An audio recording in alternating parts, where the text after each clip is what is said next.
All right, everybody, gather around. As you know, the Skrulls can shapeshift. So we're going to have to create some type of secret hand sign while we're out in the field so that each and every one of us knows that we aren't a Skrull, that the person you're seeing is not a Skrull. We're gonna go with this, okay? When we approach each other, when you see in a line of sight, we're gonna go like this. You wait for that person to give you that sign, and we know that person is not a Skrull. If they do not give you that sign, you instantaneously shoot them. All right? Now let's get out there into the field.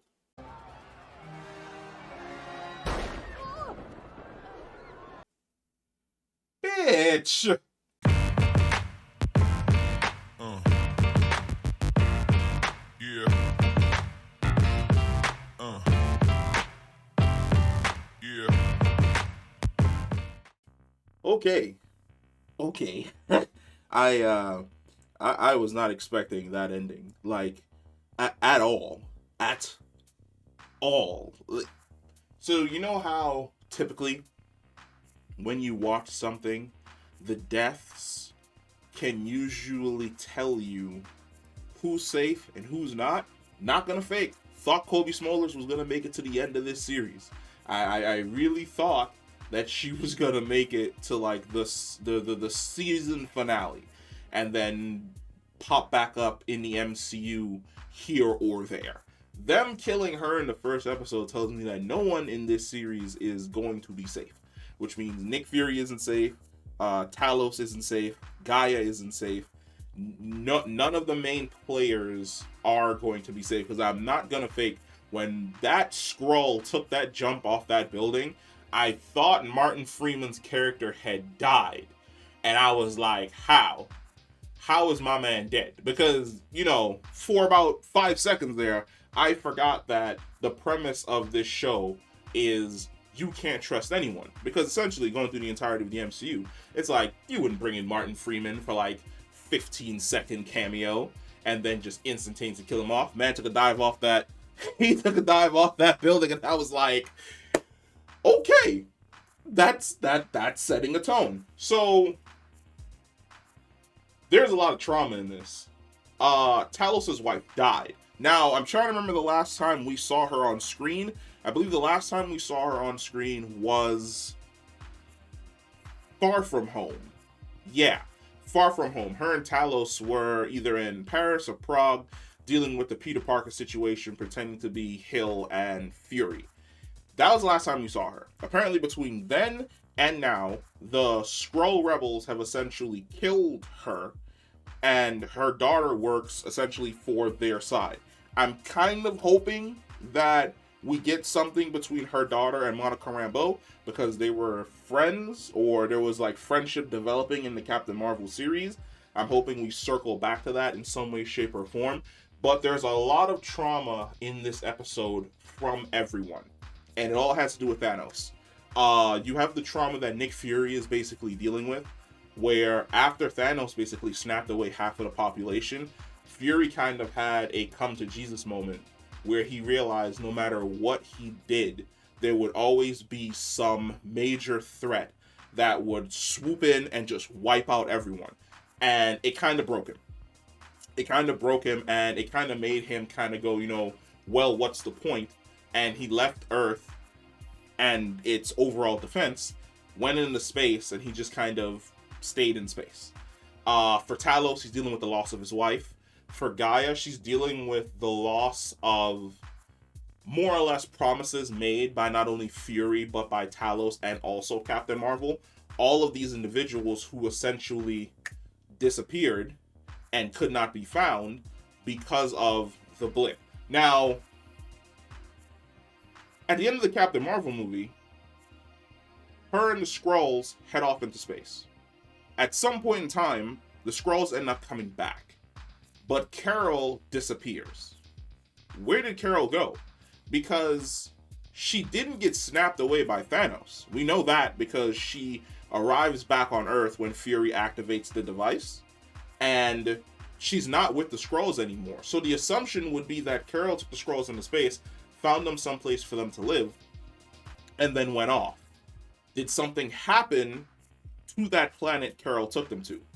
Or Did Carol take them off into space? Something happened.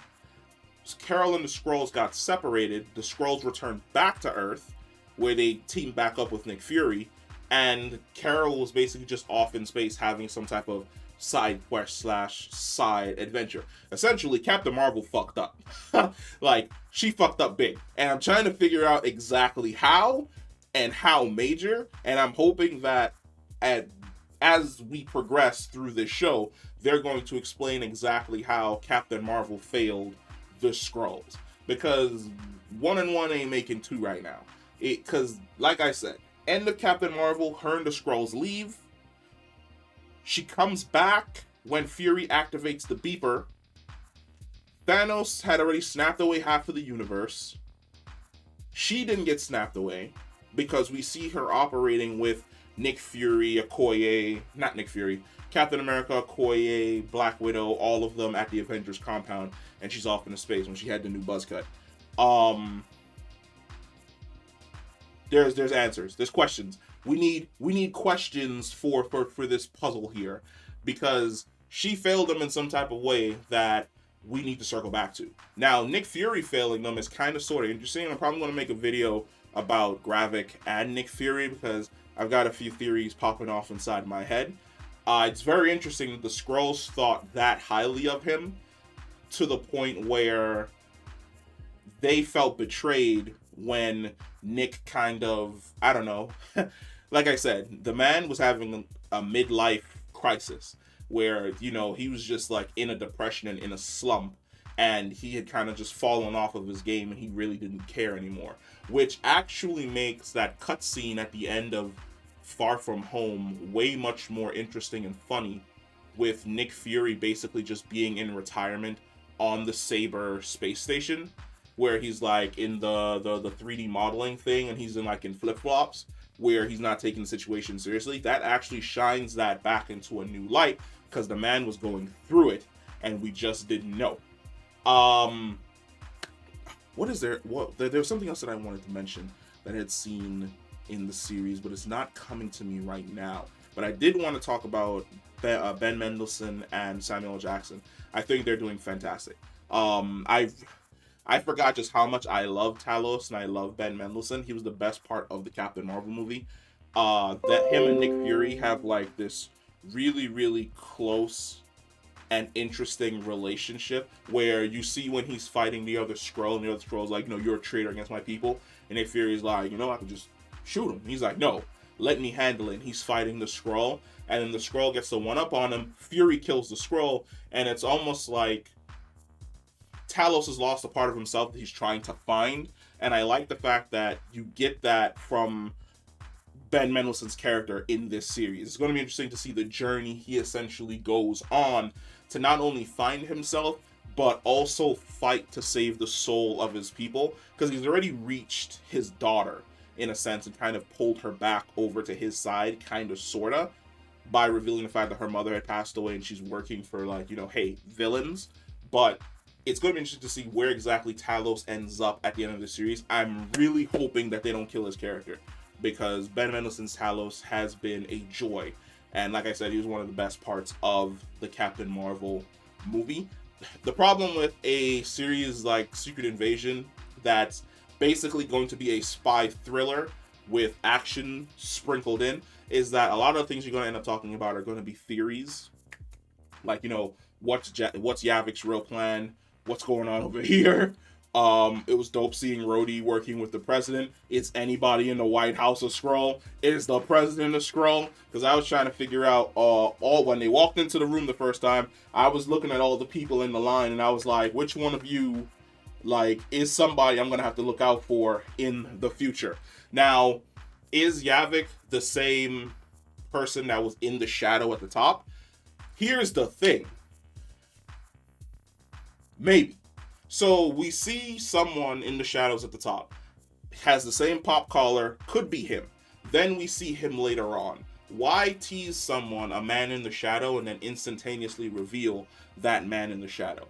I have a feeling we're going to discover that the one we've been seeing this entire time isn't actually him, and the actual him is up there, and he's a Super Skrull. But that's just like my headcanon at the moment for who exactly that person could be. But hey, we're going to be in theory heaven for like the next six weeks, because I think this is a 6 episode season. Maybe it's like an 8 episode season, but we'll see. But hey, if you're new to the channel, hit that like button, hit that subscribe button, comment down below what you thought about the first episode of Secret Invasion, and I will catch you in the next one. Peace.